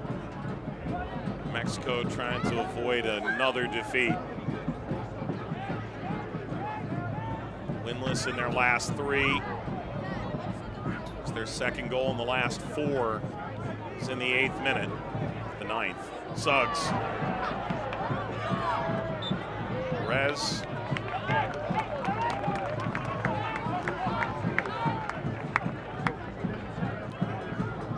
Saw it coming out of halftime. Represent your favorite USL Championship team as part of the USL Esports Hub launching next week. Join a Konami eFootball tournament on Xbox, PlayStation, or mobile by scanning the QR code by visiting rivalgames.com/play/USL to get started. Same question, what would you choose? Does it have to be a team that's active? Keep it up. Keep it up. Porcelain puts it It's been a wide. long night for you, my friend. Wait till I stop talking. Some people pay good money for it. You're going to be in trouble. The Harrisburg City Islanders. Oh, the artist formerly known as. Quite. Penn FC.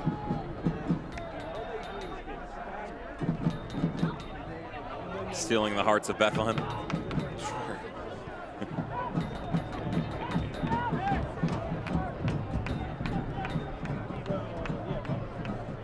All through from Portillo. Koke Vegas off the line. Moreno brought it down, but his first touch let him down. And the second effort by Guzman up the line. It's with New Mexico. San Diego spared for a moment. There's the cross.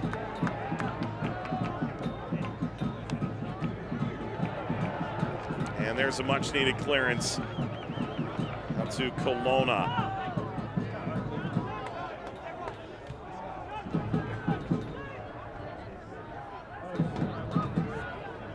Mentioned the defeats for New Mexico. Let's also be clear, their last win was at home against Sacramento. Right there with San Antonio, top of the Western Conference.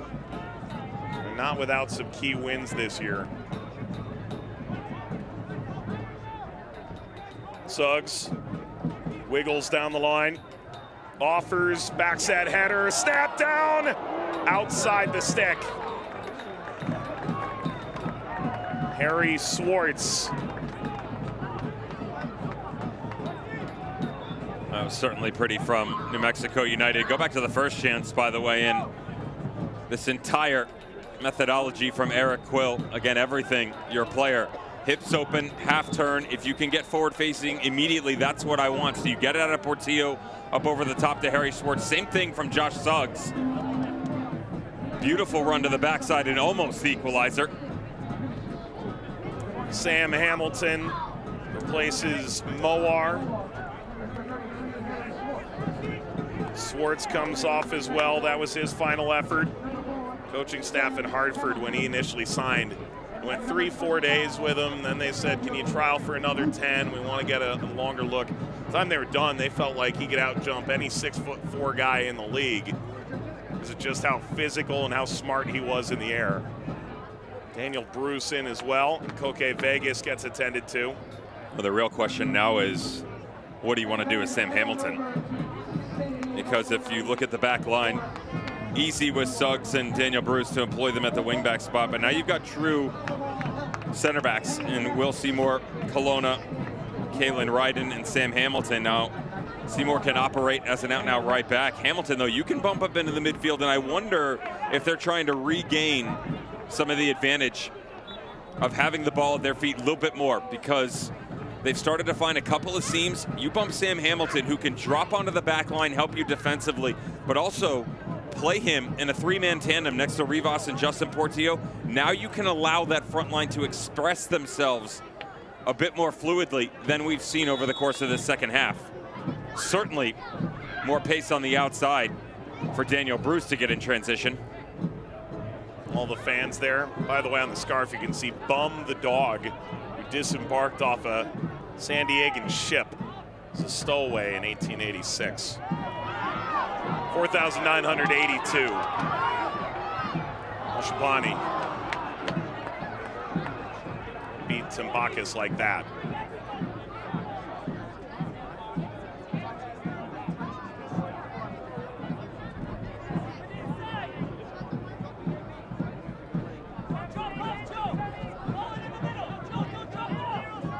And Donovan always said this is a really savvy crowd.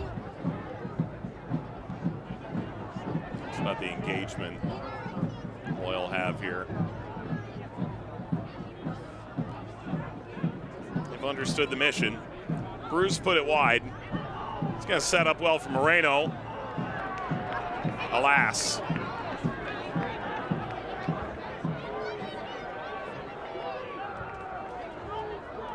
If you can't watch the match, you can turn on Sirius XM FC channel 157. It's North America's only 24/7 source for engaging soccer talk, including USL All Access on Tuesday nights, 7 Eastern, plus your live matches from the USL, MLS, English Premier League, and more. It's all on Sirius XM FC 157 and the SXM app. Damas rode the challenge, fouled by Seymour.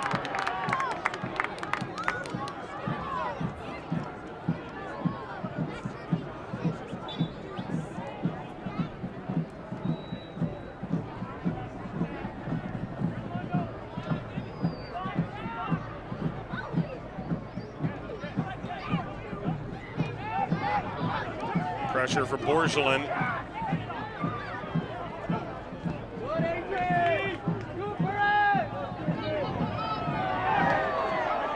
Look familiar. Look at that pressure. Moshabani. Charlie Adams go back through Martin. Shy of 5,000 in attendance here tonight in San Diego.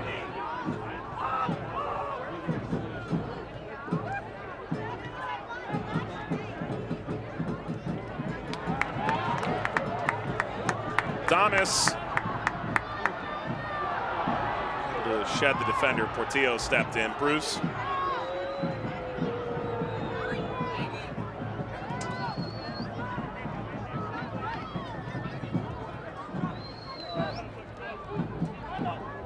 Suggs.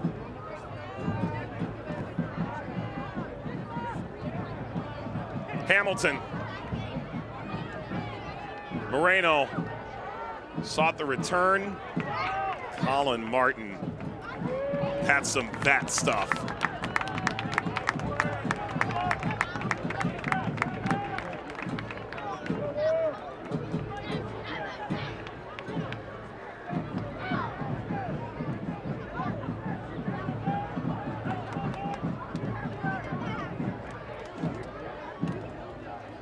Dev, in your mind, San Diego's upside this year is what?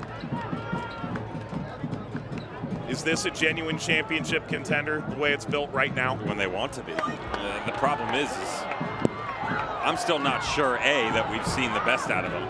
And that's kind of scary. Yeah, for sure. Rivas on the charge. Bruce hangs it up for Borgelin. Okay, Vegas intervenes. I'm a little bit curious as to defensively what this looks like going forward. And what I mean by that is Nate Miller was very direct about the fact that, listen, people weren't necessarily happy about the Kyle Adams trade and his departure to Louisville City. That was a guy who really turned a team around defensively, and especially when you say we are gonna operate out of a 3. Now previously, Jack Metcalf at the outside right back spot, he gave you the luxury of sliding in and out of a 4 and a 3. But when you say, okay, we're gonna operate with 3 out-and-out center backs, Adams was a big part of that. And so with his departure, they go get Charlie Guzman. They've got Michael Chalaka back there. You know, Jackson Kazanzu has been another guy who's involved. Obviously, Grant Stoneman and Camden Riley, and Riley can play in the midfield too. You're running 5-6 deep. He talked extensively about the different profile you get out of them. Well, that's great. What about goals up top? What about everybody else in front of him? And then putting all that together. So, you know, you can score a ton, but can you defend? We've kind of seen a little bit of that. You know, I mentioned how shutouts, they've got 3 in the last 6. Well, the problem is they've also got a couple of losses in there. And this is the time of year where when you look at championship pedigree teams, they're not coasting into the playoffs 10 games running on a 500 record. These are teams that are usually knocking out 6, 7, 8 wins to their name in the final 10, 12 games. San Diego had hoped. They had a little bit of a swoon mid-season, hoping they got it out of the way early this year, because the past few seasons it felt like last 4 or 5 games did not set the right tone for the postseason. Referee was in the middle of that. The referee's going to stop that. Talk about a no-win situation.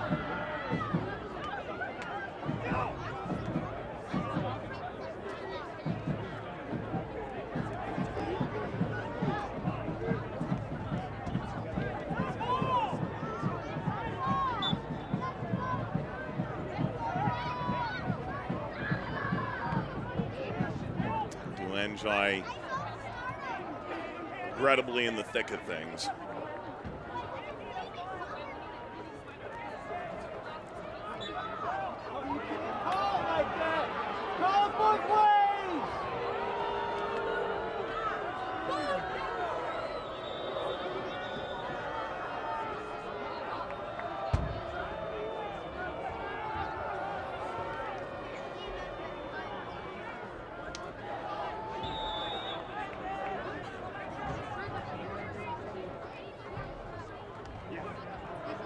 All hoisted forward. Oh, Ryden.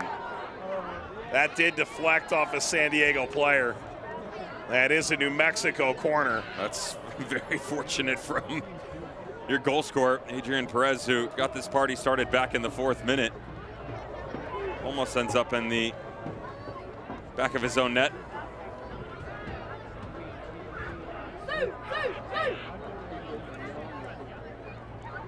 Is it another set piece for New Mexico? Vegas swipes. Hamilton. Referee's going to stop play. Goalkeeper colliding. And I believe that's Riley. Got the brunt of it. I believe this is Will Seymour on his backside, who's trying to go up. Sorry, Kyle Colonna, Mexico United's goal scorer.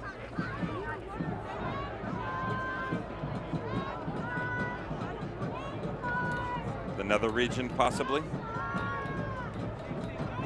Things that you can't say for 1,000, Alex. I guess your name's still Mike, isn't it? I only know one person who would be really, truly blunt about that. Interestingly enough, I did a game with that person recently, and we had a very nice conversation at halftime because we did have a situation in the first half, and let's just say that I was a bit more poetic in nature than he was direct in his past. Well, you sometimes can be a little more witty in those moments, I suppose. All the while, Riley's writhing there with his left leg.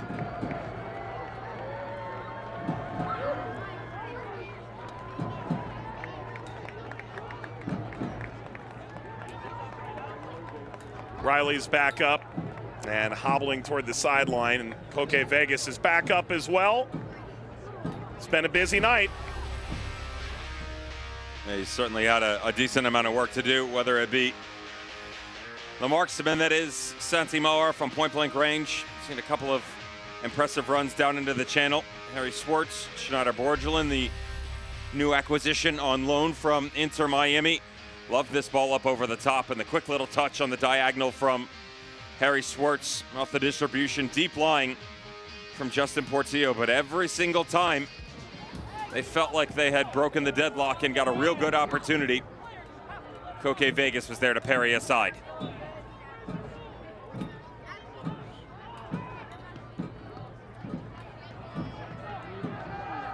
Smashed out of the reach of everybody.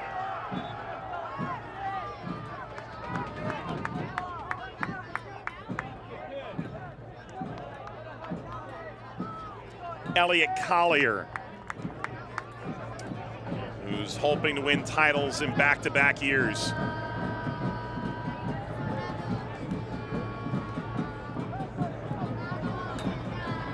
That's Sanzun as well. Adams and Riley are done.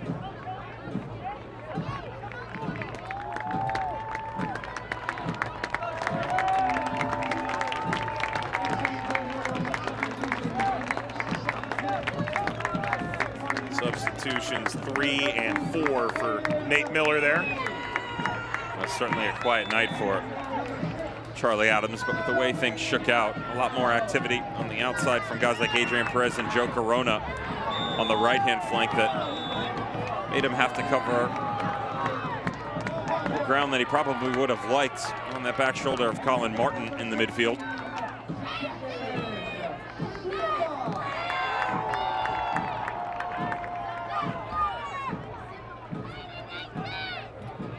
It's riding into the book.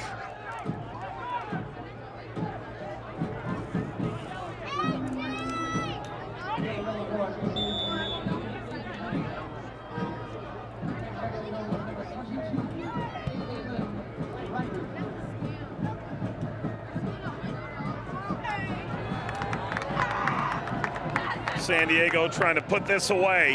Ball for Thomas, who dives. Suggs eventually did get his head to it and ends the threat for the moment. Well, you look at the Suggs touch, and I'm looking at the fact that you've got Kalen Ryden up over this in a real good spot that could have gotten him into trouble. Instead, watch how calm he is to clear this. He had a little touch. Suggs on the backside too. Just off the knee there from Kalen Ryden. That's kind of been the season though for Ronaldo Damas. Just not enough for a guy that's gone double digits within the USL Championship and League One. Certainly not his best in 2023, not yet. Damas got a piece of that. New Mexico can still steal a point here. To your point, Damas had 18 goals in 31 starts for Orange County 2021. Mexico free kick. Orange County out here selling players willy-nilly. It's almost like they know what they're doing. Yeah. I imagine we're probably not too far away from seeing it again. Long ball from Moreno. Never got there. Corona walks it forward. hits the switch forward from Bodley. You know Damas wants one.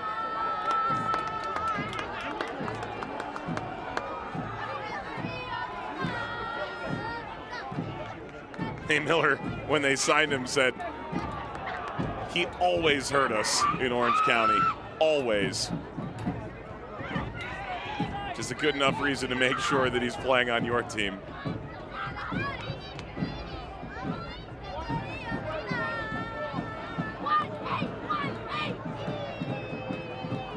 There's about to be a boatload of second half stoppage time. 7 added minutes. Moreno got under it. Moreno! New Mexico level in stoppage time!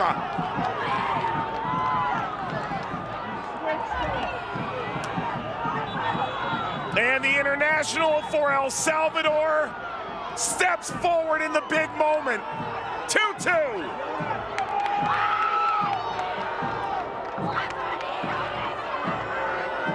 We discussed it. Eric Quill mentioned it, and now you have witnessed it. The greatness that can be Armando Moreno on full display when it matters most. His 7th goal in the USL Championship season in quite dramatic fashion. How does he bring this thing down? Moving away from the ball, watch him kick toward his body. Takes this right off the upper collarbone area to drop this thing in the oncoming path, and then to maintain momentum, get his right foot up over the top and bring away from the goalkeeper into that bottom right corner. It's a beautiful ball, but an absolutely incredible finish from Armando Moreno to get this thing back to equal. Game on for New Mexico in stoppage time.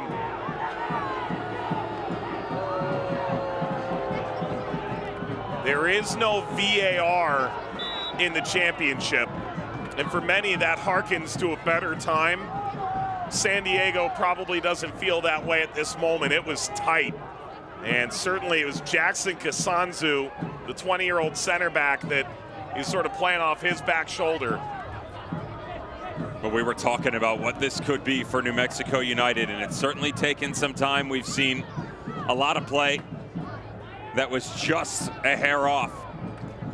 But you have to admit that if you were going to pick one player on the attacking front that has really benefited from this new look and ideas that have come from their manager, Eric Quill. Remember, just 11 games now. In that 11 games, Armando Moreno, as mentioned, 7 goals and 2 assists on the season. In the 11 games under Eric Quill, he's got 5 goals and an assist. He has done so well for this team.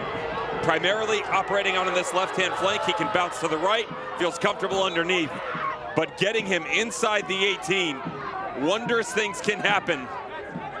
And the magic shone bright at the tail end of this match.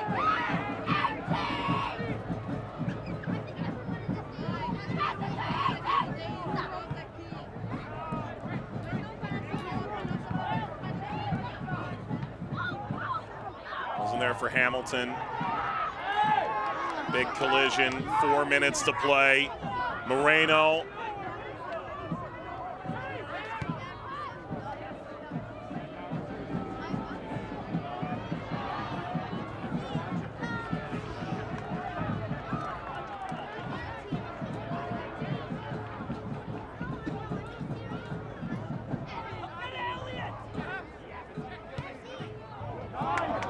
Ball through, well done. Perez by Damas, still right at Tembakis from Bodley.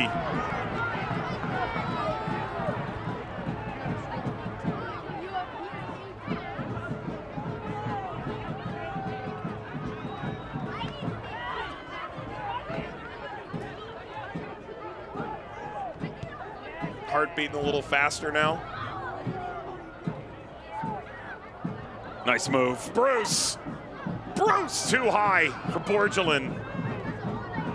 I was about to say talk to me again in 3 minutes, but Daniel Bruce had other ideas. Bruce in that more natural wide position with the inclusion of Borgelin, who in his New Mexico debut appears poised to go the distance.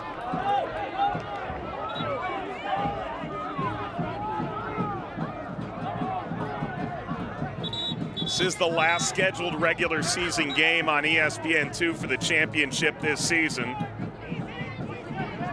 Devin and I will be back for the November 12th USL Championship final. In the interim, ESPN Plus is the place to be. Long ball for Damas. Ball bouncing down.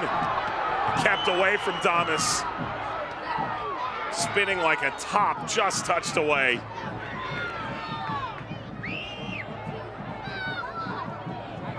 Forward, heavy touch, Damas. Damas, can he get there? He slides, and it rattles back to Timbakis. San Diego's gotten more goals out of subs this season than anybody in the league. It was nearly Damas's moment. It just gets a little bit away from him, and he's trying to replicate Armando Moreno's touch on the other side. Elliot Collier, though, obstruction here. He's not sure if he could let this through or not. And as he runs through, watch the back end of this challenge right there. Ouch. That is some kind of wrecking ball that comes through on the lower leg of Daniel Bruce. Oh my. Oh my.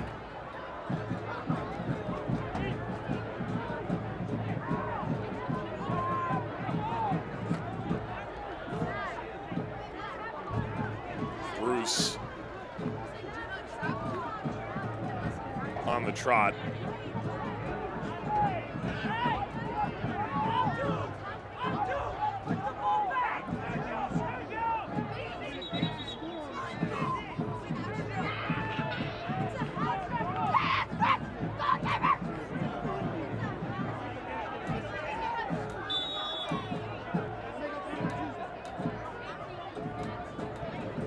Mexico on the verge of getting a point here in stoppage time. Maybe there's more.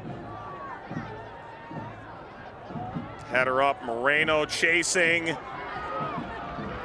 gonna get over Bruce, who has returned. We've gone the 7 minutes, but there was a stoppage.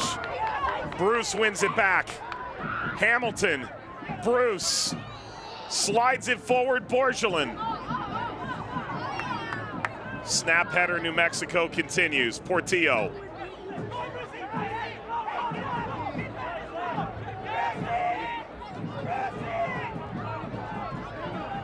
Well, it was a fun match, no doubt about it. Maybe there's another firework to be had.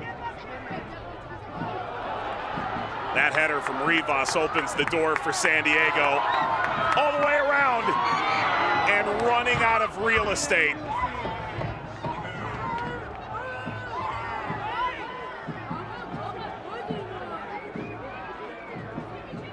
Referees taking the first look at the watch. There's full time, 2-2. San Diego drop a couple points at the end. Armando Moreno in the first minute of stoppage time. His team leading 7th goal. And New Mexico United and San Diego Loyal finish 2-2. Let's take a look at the full-time highlights, Dev. It all started in the 4th minute of play. It was impressive, too. I love the move that you get here out of Grant Stoneman, who is obviously not known for the offensive prowess, but he rises to the occasion here on the beautiful assist. Just redirected back across the 6. Able to pick out Adrian Perez, and it's 1-0 in the 4th. But a beautiful response for the visitors in similar fashion as Justin Portillo finds his center back and Kyle Colonna, and they get it back to 1-1. And we're just 10 minutes into the match. Let's fast forward into the second half. Couple of substitutions. You traded Ronaldo Damas for Conway, Moshavati for Guido, and immediately that little run right there on the near post, it's beautiful. This is one of the things that happens when you're matched up against San Diego. There's so many different runners. That back line gets stretched a little bit. Seymour comes out. Colonna can't get in quick enough. and Moshavani tucks it home. It's 2-1. But that bad man that we talked about, his second assist of the night, fourth on the year, Justin Portillo from about 40 yards out drops an absolute dime to Amando Moreno, who sticks this in for the equalizer in the 91st minute to salvage a point. That'll do it for us here in San Diego. Next time you'll see us on ESPN2, the USL Championship final on November 12th. Till then, catch games on ESPN+. For our entire team in San Diego and beyond, Devin Kerr alongside Mike Watts saying thanks for watching. What a game, what a performance. San Diego 2, New Mexico 2. Have a good night, everybody.